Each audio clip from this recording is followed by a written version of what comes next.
Hello friends, welcome to my channel A to Z banking and technology. और आज मैं बहुत ही एक इंटरेस्टिंग टॉपिक लाया हूं जिसमें हम डिस्कस करने जाएंगे जमाबंदी, खसरा खतौनी और एग्रीकल्चर लैंड। तो आपने देखा होगा प्रॉपर्टी के सेगमेंट में जब भी हम कभी बात करते हैं जमाबंदी की, खसरा खतौनी की या एग्रीकल्चर प्रॉपर्टी की, जहां पे रिवेन्यू रिकॉर्ड होता है, पटवारी की बात आती है, जमाबंदी की बात आती है, तो काफी जो है अलग अलग डिफरेंट ओपिनियंस आते हैं, लोगों का डिफरेंट व्यू होता है उसके लिए। तो चलिए आज हम इस वीडियो में डिस्कस कर लेते हैं कि ये किस टाइप की प्रॉपर्टी होती है, क्या इसमें चैलेंजेस आते हैं और किन डॉक्यूमेंट के बेसिस पे हमें इस टाइप के प्रॉपर्टीज पे लोन करना चाहिए। तो यहाँ मैं बात करने जा रहा हूँ बेसिकली जो अपनी एग्रीकल्चर लैंड है, जिसका रिकॉर्ड जो है रिवेन्यू रिकॉर्ड, जिसका जो डिटेल है वो आपको रिवेन्यू रिकॉर्ड में मिलता है। तहसील में इसकी कोई डिटेल अवेलेबल नहीं होती जब तक कि उस पर टाइटल क्रिएट ना किया गया हो। तो सबसे पहले वीडियो स्टार्ट करने से पहले हम समझते हैं कि खसरा खतौनी और एग्रीकल्चर लैंड होता क्या है और उस पे हम कैसे लोन कर सकते हैं। तो यहाँ जो हम बात करने जा रहे हैं वो है एग्रीकल्चर लैंड की। सबसे पहले हम बात कर लेते हैं कि एग्रीकल्चर लैंड क्या होती है। जैसे कि आप लोगों को पता है कि एग्रीकल्चर लैंड जो है वो एक लैंड पोर्शन होता है जहाँ पे जनरली जो है खेती या जो एग्री से रिलेटेड एक्टिविटीज है वो ही टास्क किए जाते हैं, जिसे हम एग्रीकल्चर लैंड या खेत बोलते हैं। तो इसमें जब कभी हम कोई मॉर्गेज करते हैं तो इस प्रॉपर्टी पे कैसे मॉर्गेज होता है वो भी हम समझ लेते हैं। तो जनरली जो इस प्रॉपर्टी के ऑनर हैं उसका रिकॉर्ड जो है आपको जमाबंदी या फिर खसरा खसौनी, खसरा या खतौनी में आपको मिलेगा। तो इस टाइप के जो डॉक्यूमेंट है उसे हम कहाँ से चेक करते हैं, वो हमारे रिवेन्यू रिकॉर्ड्स में आपको अवेलेबल होते हैं। जो भी लैंड का रिकॉर्ड होता है वो रिवेन्यू रिकॉर्ड होता है। बट इम्पोर्टेंट बात यहाँ पे ये है कि जो ये खसरा खतौनी है या जमाबंदी है, इसमें जो ऑनरशिप है वो उसका टाइटल डॉक्यूमेंट नहीं है। तो सबसे पहले हम समझते हैं कि जमाबंदी होती क्या है।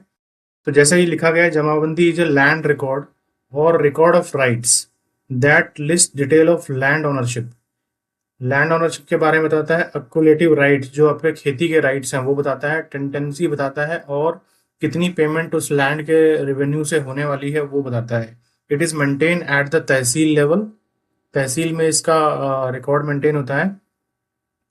And a typical jamabandi entry includes the owner का नेम, कि उस पर्टिकुलर लैंड का जो है वो किसके नाम पे उसकी ऑनरशिप है आज की डेट में, और किस टाइप का खेत, किस टाइप की एक्टिविटी की जा रही है, क्लेटिव ने खेत जो किसान है उसका नाम, एंड उसका कितना एरिया है। और जब भी उसके ऑनरशिप में कोई चेंज किया जाता है या उसके जो खेत का जो स्टेटस है उसमें कुछ चेंज होता है तो वो उसका रिकॉर्ड मेंटेन करता है।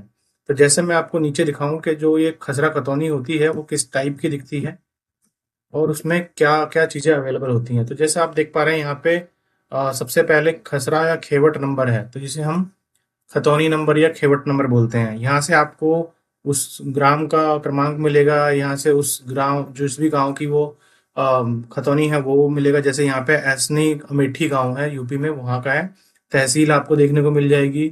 देन किस ईयर की फसल के बारे में यहाँ पे अपडेट है वो आपको यहाँ मिलेगा। देन खाता संख्या, जो खसरा खतौनी नंबर या खाता नंबर बोलते हैं, वो यहाँ पे आपको देखने मिलेगा। यहाँ पे आपको खातेदार का विवरण, मतलब जो भी उस खसरा का ऑनर है उसका नाम मिलेगा, जिसमें उसका नाम, पिता का नाम, जाति, आधार नंबर और पैन नंबर वगैरह भी यहाँ पे, और डेट ऑफ बर्थ भी आपको यहाँ पे देखने को मिल सकती है। देन थर्ड नंबर पे आपको वहाँ के डिस्ट्रिक्ट कोर्ट जो जिसने इस चीज़ को अपडेट किया है, खातेदार का प्रारंभ का विवरण, कि कब से, कौन से ईयर से वो बना है और कितने यूनिट यानी कितने कितने भाग्य का वो हिस्सेदार है, कितने क्षेत्रफल का वो हिस्सेदार है, वो यहाँ पे आपको देखने को मिलेगा। कितने बाई कितने पोर्शन का वो हिस्सेदार है वो भी मिलेगा, और यहाँ पे आपको पूरा एरिया मिलता जाएगा। इसके साथ ही जैसे जैसे आपका जो भी चेंजेस होंगे वो यहाँ से रिफ्लेक्ट होके आपके यहाँ पे इस वाले कॉलम में आपको दिखते रहेंगे। तो ये बेसिकली क्या है, जो आपका खसरा खतौनी है ये उसकी कॉपी है। इस टाइप में उसकी कॉपी मिलती है। जैसे आप लोगों ने पहले भी देखा होगा कि यहाँ पे आपको अपने जो डोनर है, जो आपको गिफ्ट डीड कर रहा है या सेल डीड कर रहा है, गिफ्ट या सेल वाले जो डोनर है उसका नाम आपको इस पोर्शन में मिलेगा, और जिसके नाम पे वो ट्रांसफर कर रहा है वो आपको यहाँ पे लिस्ट में दिखेगा। तो ये आपको गिफ्टेड करने वाला है, या फिर जो आपका फर्स्ट डोनर है वो उसका नाम यहाँ रिफ्लेक्ट करता रहेगा और वो आगे फर्दर गिफ्ट डीड कर रहा होगा, जिसको आपका मोटेशन पे अगर वो चढ़वाता है तो उसका नाम भी फिर उसके नीचे यहाँ रिफ्लेक्ट करेगा। तो ये बेसिकली खसरा खतौनी है। तो चलिए आगे इसमें हम डिस्कस कर रहे थे कि ये किस टाइप की प्रॉपर्टी होती है। तो जनरली अगर आप इसकी प्रॉपर्टी से बात करें तो वो कुछ दिखने में इस तरह के खेत मिलते हैं, या वहाँ पे आपको पर्टिकुलरली यहाँ से कोई रोड एक्सेस मिल रहा होगा जहाँ से रोड जा रही है, या कुछ घर बने होंगे एक दो किसी पोर्शन में।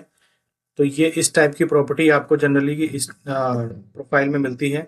या जैसे आप इस इमेज में देख पा रहे हैं कि यहाँ से एक कच्चा रोड जा रहा है, यहाँ पे आपको एक घर मिल जाएगा, और ये पूरा खसरा जो है वो किसी एक पर्टिकुलर ये पूरा जो एरिया है वो किसी एक पर्टिकुलर खसरे से होगा या फिर मल्टीपल खसरे से हो सकता है। तो इसमें आपको इस टाइप के प्रॉपर्टी का विवरण देखने को मिलेगा। तो चलिए इस टाइप की प्रॉपर्टी अगर आती है तो आपको as a lender, as a credit manager या एज ए बैंकर क्या क्या चीजें देखनी चाहिए, क्या क्या डॉक्यूमेंट कलेक्ट करने चाहिए और उसे ऐसा क्यों करना चाहिए। तो समझते हैं इस चीज को डिटेल में।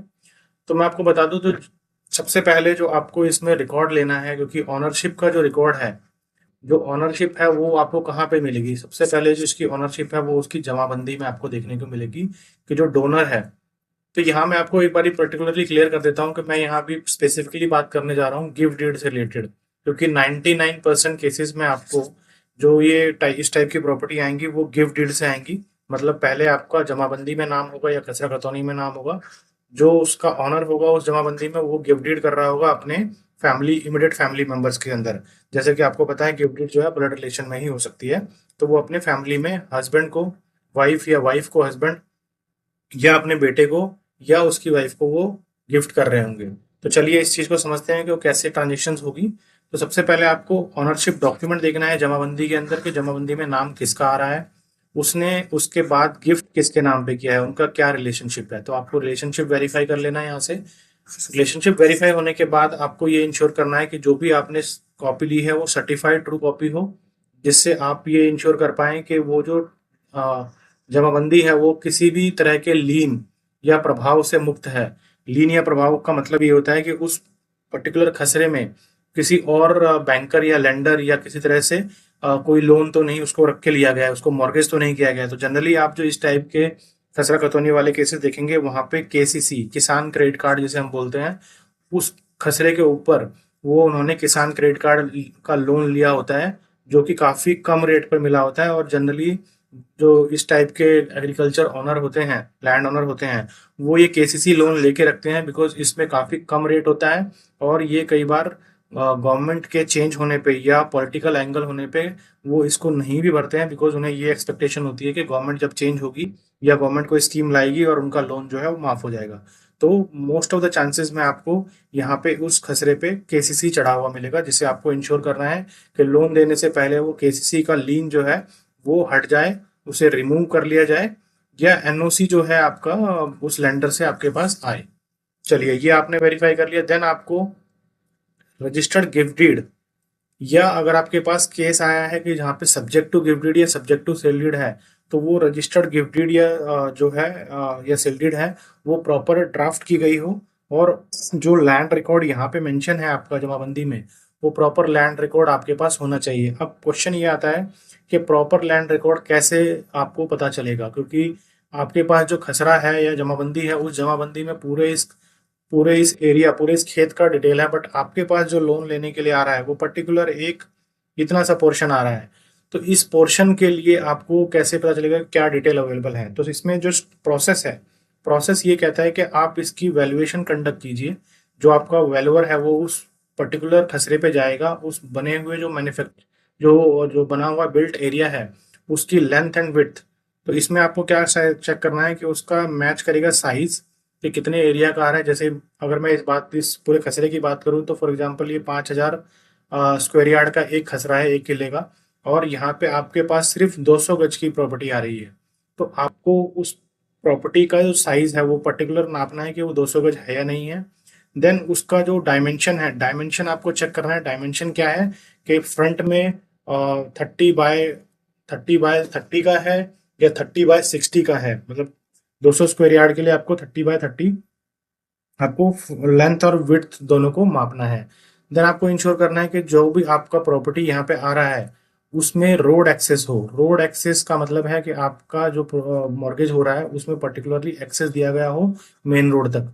ऐसा ना हो कि यहाँ पे किसी और की लैंड है या सेल्फ लैंड है इधर और आप उस पे रोड एक्सेस आपको अवेलेबल ना हो। तो रोड एक्सेस जो है एक इम्पोर्टेंट पॉइंट है यहाँ पे। उसके अलावा आपको बाउंड्रीज मैच करनी है कि जो लेफ्ट, यहाँ पे लेफ्ट राइट साउथ नॉर्थ ये आपके पर्टिकुलर मैच हो रहे हैं या नहीं है। तो जब आपके पास ड्राफ्ट गिफ्ट डीड आती है या ड्राफ्ट सेल डीड आती है तो आप ये इंश्योर कीजिए कि वैल्यूएशन जो फिजिकली वहां पे जाके होती है उससे आपकी ड्राफ्ट गिफ्ट डीड जो है वो कितनी मैच कर रही है। अगर इसमें कोई चेंजेस हैं एज पर फिजिकल अवेलेबिलिटी तो आप अपने ड्राफ्ट गिफ्ट डीड को उस हिसाब से चेंज कराइए और उसे फाइनल रजिस्टर्ड होने से पहले एज पर एक्चुअल सिचुएशन के हिसाब से मॉडिफाई कर लीजिए। तो आपके पास रजिस्टर्ड गिफ्ट डीड आ जाएगी। देन उसके पास आपको रजिस्टर्ड मॉर्गेज एग्जीक्यूट कराना है बेस्ड ऑन योर लॉयर्स, जो आपका इंटरनल लॉयर है उस लॉयर के सजेशन के बेसिस पे 99% जो है इन टाइप के केसेस में आपके रजिस्टर्ड आरएम होती ही होती है।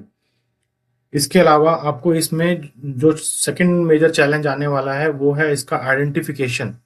तो जैसे मैंने आपको बताया कि अगर ये पूरा एक खसरा है, इस खसरे में से आपके पास सिर्फ ये 200 गज का पोर्शन आ रहा है। अब आपको ये प्रॉब्लम आएगी कि आइडेंटिफिकेशन कैसे किया जाए इस 200 गज का, कि ये 200 गज इस पोर्शन में है या इस पोर्शन में है खसरे के, या इस पोर्शन में है या इस पोर्शन में, या बीचों बीच कहीं है। तो इस चीज को वेरीफाई करने का सबसे अच्छा तरीका यही है कि आप जब भी फिजिकल वैल्यूएशन होती है उसमें आप चेक कीजिए कि उसके जो बाउंड्रीज हैं वो बाउंड्रीज कितने मैच कर रहे हैं उस ड्राफ्ट गिफ्ट डीड के या रजिस्टर्ड गिफ्ट डीड के साथ। तो उसमें आपको लेफ्ट राइट साउथ नॉर्थ ये वेस्ट आपको मिल मिल जाएगा, तो यहाँ से एक आइडेंटिफाई हो जाएगा। सेकेंड, आपका जो इलेक्ट्रिसिटी मीटर है, ई बिल जो आपके पास अवेलेबल है उस जो पर्टिकुलर बिल्ट अप एरिया है उसमें इलेक्ट्रिसिटी बिल लगा होगा। तो इलेक्ट्रिसिटी बिल के ऊपर जो सीए नंबर है उससे आप मैच कीजिए फिजिकली जो अवेलेबल मीटर है उसके सीए नंबर से। तो इससे आपको आइडेंटिफाई हो जाएगा कि जी प्रॉपर्टी और खसरा वही है जो आपके पास मॉर्गेज के लिए आ रहा है ओनरशिप नाम के हिसाब से।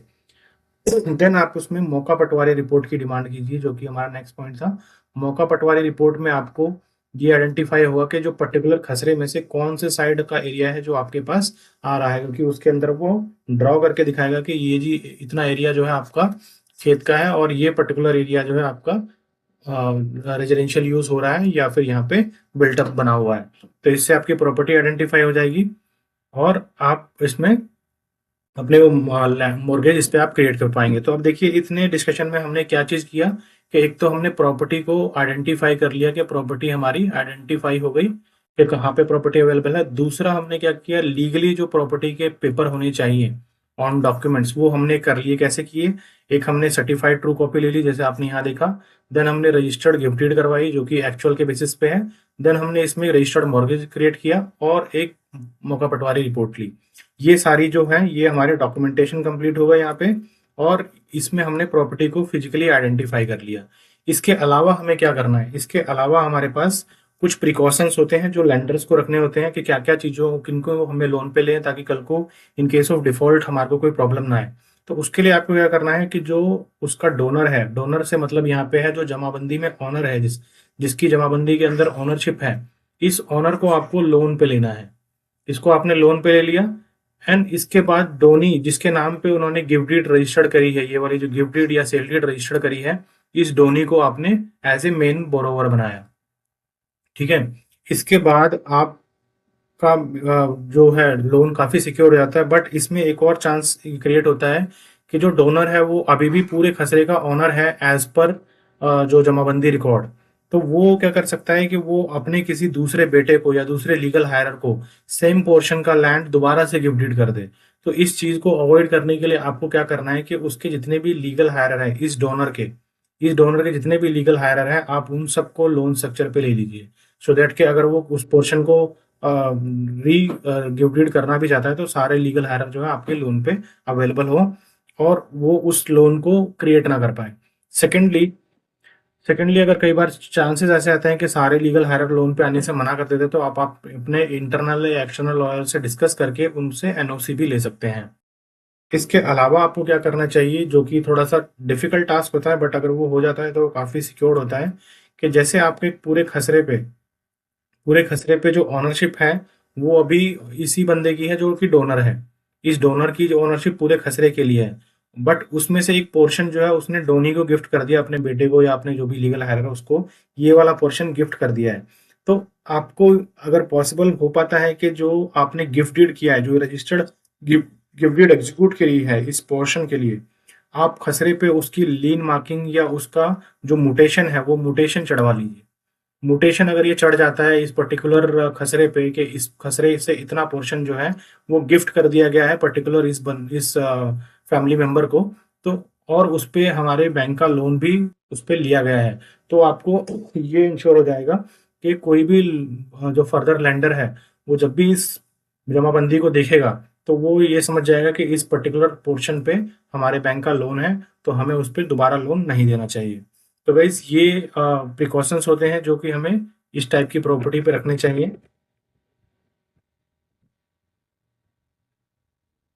तो जैसे कि हमने प्रोसेस बताया, इसमें हमने प्रोसेस ऑलरेडी डिस्कस किया कि स्टेप वन में हमें क्या करना है। स्टेप वन में बेसिकली आपको स्टेप वन में आपका जमाबंदी की सर्टिफाइड कॉपी ले लेनी है और गिफ्ट डीड आपको जो फाइनल फिजिकल अवेलेबल है उससे रजिस्टर्ड करवा लेना है। देन स्टेप टू में आपको जो उसकी वैल्यूएशन है, जो एक्चुअल प्रॉपर्टी है, उसको मैच करना है कि उसका डायमेंशन, उसका बाउंड्रीज ये सारी मैच हो रही हैं। अकॉर्डिंगली आपको रजिस्टर्ड गिफ्ट डीड करानी है या सेल डीड करानी है, और उसके बाद आपको उस पर रजिस्टर्ड मॉर्गेज क्रिएट करना है। और आपकी प्रॉपर्टी जो है आइडेंटिफिकेशन के चैलेंज को आपको पटवारी रिकॉर्ड या फिर भूलेख सर्वे से आइडेंटिफाई कर लेना है, और इलेक्ट्रिसिटी बिल के अंदर उसकी ऑनरशिप को भी वेरीफाई करना है। इसके साथ साथ अगर आप उस पे पर्टिकुलर खसरे पे उस पर्टिकुलर पोर्शन का म्यूटेशन करवा पाएं तो आपके लिए बहुत ही ज़्यादा सेफ सेफ सिचुएशन हो जाती है। तो गाइस होपफुली आपको ये चीज़ समझ में आई हो, आपको अच्छा लगा हो कि ये जो मैंने आपको इन्फॉर्मेशन दी काफ़ी यूजफुल रही हो आपके लिए। तो अगर आपको ये पोर्शन में से कुछ भी आपको ऐसा लगता हो कि हम इसको कुछ ऐसा पोर्शन है जो कि आपको नहीं समझ में आया, या आपका उसमें कोई डिफरेंट व्यू है, तो आप मुझे कमेंट बॉक्स में कमेंट करके बता सकते हैं कि जी इसमें हम ये और चीज़ कर सकते हैं। सेकेंडली, आप अगर आप इस वीडियो में कुछ भी नॉलेजेबल आपने गेन किया है तो एक वीडियो को जरूर लाइक कीजिएगा। एंड अगर आप इस चैनल पे नए हैं तो इस चैनल को सब्सक्राइब कर लीजिएगा, बिकॉज इसमें आपको कई सारे वीडियोस हैं जो कि लेंडिंग और अंडरराइटिंग रिलेटेड मिल जाएंगे, जिसमें आपके प्रोफाइल वाइज वीडियो हैं, जिसमें आपके इनकम कैलकुलेशंस हैं, जिसमें आपके रिपोर्ट्स जो होती हैं, क्रेडिट रिपोर्ट्स, उनको कैसे स्टडी किया जाता है, ये सारी रिपोर्ट वीडियोस आपको यहाँ देखने को मिल जाएंगी। इसके अलावा अंडरराइटिंग से रिलेटेड हंड्रेड ऑफ वीडियोस आपको यहाँ पे देखने को मिल जाएंगी। Okay guys, thank you for the day, मिलते हैं अगली वीडियो में। Thank you so much.